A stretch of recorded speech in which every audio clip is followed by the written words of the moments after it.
Y'all, I cannot believe we are already on day 3. This has been so much fun. Woo woo. Hey, you all, happy Wednesday. It is Wednesday, right? Yep, happy. Look, all the days start running together sometimes when you're just working and you're constantly grinding and you're doing your thing. But anyway, happy Wednesday, you all. I hope everybody is having a good week.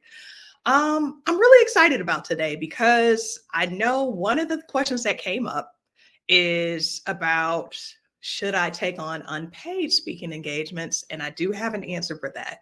But before I jump into that, I want to introduce myself for those of you who might be watching this for the first time. My name is MJ McConnor. I am the owner and founder of Inclusive Excellence Consulting, which is a diversity, equity, and inclusion consulting firm. And I am also a professional speaker. So I have the opportunity to talk about different DEI related topics all over the nation. I've talked at different colleges and universities, professional associations, corporations, all types of businesses. And I have really been able to build my company's brand by hitting the big stage. So that's why we have this title of Grow Your Business from the Big Stage. Because like I talked about in that first video, in the first session, and before I hit that, make sure you go back and watch session 1 and 2. So watch the video from Monday and Tuesday because this is a series. So there's a sequence to it. What was I going to say? I forgot what I was going to say just that quick. But anyway, make sure you check those sessions out. But I really want to make sure that everybody understands that they can capitalize on this, that you can capitalize on the opportunity to grow your business. I know what I was going to say now. I had to, sometimes I get off track. I'm like, that's why I have notes. This is for this very reason right here. And this is why I advise all speakers, if you don't have notes, at least practice your speech over and over again because you will get sidetracked from time to time. So anyway, but back to the point I was going to make that I forgot about. Marketing can be really expensive. And when you're starting out in your business, especially for folks who might be 2-3 years or less, as far as starting their entrepreneurial journey, or even in the very beginning stages of you're just now kicking off your business or you're about to in 2024. Marketing, branding, PR, all of that can really add up really fast, especially if you work with a PR firm or a marketing firm. But there are different ways to market yourself, your company, and your brand without having to shell out a dollar. So for me, one of those ways has been through speaking. And some of my closest friends, some people I work with really closely, they have been able to do the same. And so that's why I'm like, if I can give folks at least a blueprint so they can see like this is totally doable, you can market and build a brand without shelling out top dollar in the beginning, because you may not have it. Like I'm queen bootstrap. I had to bootstrap my way to visibility. And I did that through speaking. So today's topic, let's jump into it. Unpaid speaking engagements. The question came up and I got this message. It was a direct message on LinkedIn. I love that you're talking about how we can get paid speaking engagements and how we can benefit from speaking and building credibility as a thought leader and building that visibility, all while making revenue. But for those of us who have not built up that speaker persona, that brand yet, like people don't know us as that, should I consider taking on unpaid speaking engagements? I'm going to tell you all the truth. That's how I started. I started through doing different presentations at conferences, doing maybe some small scale presentations. I might get invited to, let's say, an elementary school, or, I speak to a variety of audiences. However, I want to say this. When you do unpaid speaking engagements, make sure you're using that to leverage the opportunity to do paid speaking engagements in the future. Let me explain what I mean by that. So I talked about this, I think a little bit yesterday. I talked about how you can leverage certain things and you can do certain things while you're presenting, so that way people know who you are and you can reach a wider audience. I have a list of 4 things here, and I'm going to talk about If you do unpaid speaking engagements, if you, let's say you're invited to do a guest lecture, or you're invited, like I said, to maybe a small nonprofit, they just don't have the budget. Here's what you can do so that can help lead to paid speaking engagements. So number one, deliver exceptional value and leave folks wanting more. The key part of that is leave folks wanting more. So you never want to give everything away. You only want to have a presentation or a speech that is compelling enough to say, okay, this was really good. We need to have her come back, or we need to have him come back. And the reason I say this, and I know some people are like, well, that sounds kind of like a scheme. And it's not a scheme, but it's merely a way to make sure you're building up that following, and you're leaving the opportunity to draw people in and to get them wanting more. So one of the things I did a presentation for an organization. You all are probably familiar with them, but they're called the Society for Diversity. And anytime Amber Martin reaches out to me, she's their director over at Society for Diversity, to ask if I want to do a speaking engagement, I always say yes. And the reason for that is I know it's going to put me in front of a really broad audience. And a lot of my folks who I would love to work with are there in that particular audience. So I go in, I deliver really great content, but I don't always give it all away. I say, like, this is just part one of this discussion. And of course, if you want to learn more about this particular topic, you can follow up with me. That last slide, I usually have my email address, I have my name, I have my LinkedIn, and maybe even a QR code where they can follow up with me. So that's the key, is you want to deliver really good content so people can see, like, oh, she's really good. He's really good. I love what he's talking about. But you don't want to give too much away, right? You want to leave room for, if you want to learn more, reach out to me, visit my website, or whatever the call to action is. So that's number one. Number two, if you are doing an unpaid speaking engagement, and remember, we're doing unpaid speaking engagements to let this be to help us get to the paid speaking engagements. Okay. So number two, I mentioned this yesterday, you want to collect testimonials and feedback. Why? There's multiple reasons. The first reason is when it comes time for you to book paid speaking engagements, a lot of times they want evidence of either your work. So they want to see a speaker reel. They want to see maybe what you've done in the past, send them some presentation materials, or they want to see what kind of feedback you got from your audience. And if you can capture that feedback, whether it's through, maybe you have a QR code, people fill out an online survey or a paper survey, then that's going to be really essential for helping you secure those paid speaking engagements. As I mentioned before, a lot of times organizations and individuals are not going to pay for a speaker if they don't have evidence that they're good at what they do. So that's really important. You want to capture that feedback and collect testimonials. Number three, if you are doing an unpaid speaking engagement as a way to eventually get to paid speaking engagements, you want to collect contact details and follow up with the folks who attended your presentation. Now, sometimes I will say this is not always possible. Well, it should be in the case of an unpaid speaking engagement. I'll say this.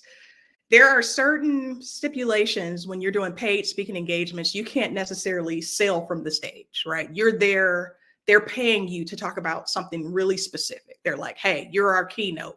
So as a keynote, I can't go up there and talk about my brand the whole time and say, oh, by the way, if you're looking for a consultant, hire me, right? So, but if you're doing unpaid, that can be one of the incentives. And so you talk to the person who's coordinating the event and say, well, since I'm doing this, unpaid speaking engagement, I would like to be able to collect information from the participants. I'd like them to write down their names and email addresses if they would like to, so I can subscribe them to my newsletter. One thing I want to say about that, when you collect information, and I am guilty of this, y'all, I have committed this violation on more than one occasion. When you collect the information, remember the fortune is in the follow-up. Sometimes we will get information, we'll subscribe folks to our newsletters, but we don't follow up after. We don't do like an individual, thank you so much for coming to the presentation. If you'd like more information about what I do and some other things that I talk about and services I provide, feel free to schedule a 30-minute meeting with me. It's as simple as that. And just like that, you're building up your brand, you're building up your reputation, you're building up so many things. Dr. Dar just commented, the fortune is in the follow-up. He's the one who taught me that. So if you all don't know Dr. Dar Mayweather, you need to get to know him, because he is the king of inclusive leadership, and he talks a lot about inclusive leadership among other areas as it relates to equity, inclusion. He does a lot with student populations. He just did this cool speaking engagement with the Portland Trailblazers. What? It was the Trailblazers, right? I don't know. It was an NBA team though. That's so dope. I'm trying to get on that level. But Dar was actually the one who taught me that when you collect that information from people who attend your speaking engagements, make sure that you follow up with them. Otherwise, if you wait until a month later, they don't remember. You know, you want to strike the iron while it's hot. Did I say that right? I think I used that analogy. Yeah, Portland Trail Blazers. Yes, that's so dope. Oh, one of these days, I'm gonna be in front of NBA teams and NFL teams and soccer teams and all of that. I'm gonna get like Dr. Mayweather there. I'm gonna get on that level. Where are we at? Collecting information. Number 4, actually, it's gonna be 5 things, because I just realized I'm missing something from my list. So number 4, referrals and follow-up recommendations. So the beauty of having folks attend these sessions is that a lot of times they may not necessarily invite you to be a speaker within their organization, but they'll refer you to other organizations. I had this happen just recently when I was at the Better Business Bureau, and I did a presentation talking about how we can tap into diversity as a superpower. And one of the participants followed up with me after, like, hey, I know an organization that would really benefit from this. I'm going to introduce you. And just like that, she made this connection. Even though it wasn't her organization, she connected me to another organization. So you can get a lot of referrals from unpaid speaking engagements. So I just want to note that. Number five, you have to find a way to capture it through video if possible. I know sometimes, like I mentioned before, especially with paid speaking engagements, there might be certain restrictions on, you can't, especially if it's within an organization and there's going to be open dialogue, people are opening up, being vulnerable. You might even have to sign a non-disclosure because you don't want to air that out, like whatever's discussed. However, if it's a situation where it is a topic that might not be as sensitive in nature, and I like, because I work in DEI, we get into microaggressions and bias and stuff like that. So we can go there sometimes. So certain stuff, I would not want that recorded. However, if you're presenting and you know that it could be a really great opportunity for you to capture it on video, then you got to find a way to record it. And one of the things that I recommend is talking to the organization, talking to the person at the organization where you will be presenting, and letting them know, hey, I would like to record myself so that way I can have, some content to share on my social media feeds. And just, in the event that someone asks me for a speaker reel, I'm able to provide that, some video content. So just like that, you're capturing yourself on video. People can see you in action. Also, I want to say this. I'm not getting paid for this right here, what I'm doing on LinkedIn, but it's still impactful because I am on camera right now and I'm talking about a specific topic. I'm showing that I have expertise in that topic. And I want to encourage other folks to do the same thing. So, speaking online, so for example, YouTube, Facebook, Instagram, LinkedIn, this can also lead to speaking engagements as well. So I consider this, I mean, obviously it's unpaid, but I consider it, hey, it's exposure. I'm talking about something that I have expertise in. I'm helping others. I'm providing value. There's somebody out there right now who may feel like this is really good. Hey, I'm going to bring her in and have her talk about this very topic within my organization. So I know I have a few folks in the chat. I see Dar, Miss Carolyn. I want to issue a challenge. And you all may or may not be willing to accept this challenge, but I'm going to challenge you all anyway. If you've never done a live, oh, I see Sandy. Hey, Sandy. If you've never done a live, and I know a few of you have, but I want you to try to do a live video, just like I'm doing right here. Just do a live video or even a live audio if you prefer the audio, and to talk about a topic that you are passionate about, that you have expertise in, the topic that maybe you want other organizations to bring you in for, right? So I want you to get on here. This is my challenge, and just practice. And it's going to be awkward. I'm going to tell you all right now, the first time I did this, I was like, I felt like I was just talking to a computer screen. But after a while, you know, you build that muscle. You're like, oh, this is actually really engaging. Then you see the comments and you see people engaged. So I want you to exercise that muscle and practice speaking. Practice speaking on something you have expertise in, because you never know who's watching and who may bring you in to talk about that very topic. And it could be a paid speaking engagement.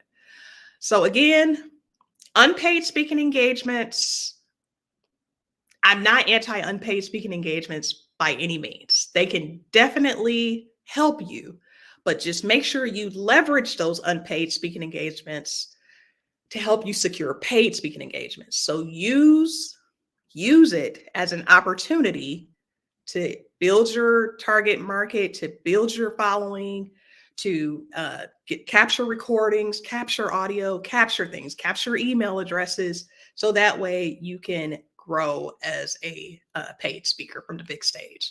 So that is my topic for today. Like I said, I know this came up quite a bit. And I was just like, because I had some people like, are you anti-paid speak? Should I not do it at all? And I'm like, well, it depends. But I will say this. I want to end with this really quickly. I know I have to be mindful of the time, because I say, okay, I'll keep it under 20 minutes. But I want to say this. There are times where you will know when not to take on an unpaid speaking engagement. I had an organization reach out to me, and they had a multi-million-dollar budget. $1 billion. And let me take that back. I'm sorry, multi-billion-dollar budget. And they were like, can you speak on this topic for free? Now, this is a topic that I've been getting paid to speak about for over the last year now. And I was in shock. I was like, are they serious right now? They bring in a ton of revenue, but they have no money for their speakers.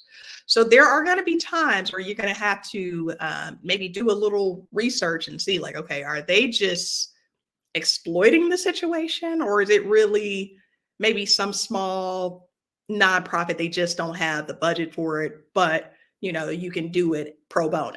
So I want you to be very mindful of that too, because there are people and organizations out there that might try to take advantage. Don't let them. So do some research first, and make sure that when you do take on those speaking engagements, that they're not doing something, they're not paying one person in paying another, right? They're being inequitable. Like, you want to make sure that, okay, if this is a conference, nobody is getting paid for breakout sessions. Most conferences, a lot of times they don't pay for that. We know that's a norm. Most speakers know. So, okay, that comes with the territory. However, in other situations, make sure you do a little research first. So yes, Dr. Mayweather, you got to make sure you are not taken advantage of by these orgs as well. Yes, that is so important. So hopefully this was really helpful. I have more tomorrow. and then more on Friday. So y'all, I'm ready to see some of you all on the big stage. I'm hoping some of you all will accept the challenge and attempt to do a live video on a topic that you're passionate about, that you have expertise in, and that you want to speak about somewhere else. So I will see you all on lives. I'll be looking for the videos, and I hope you all have a great day.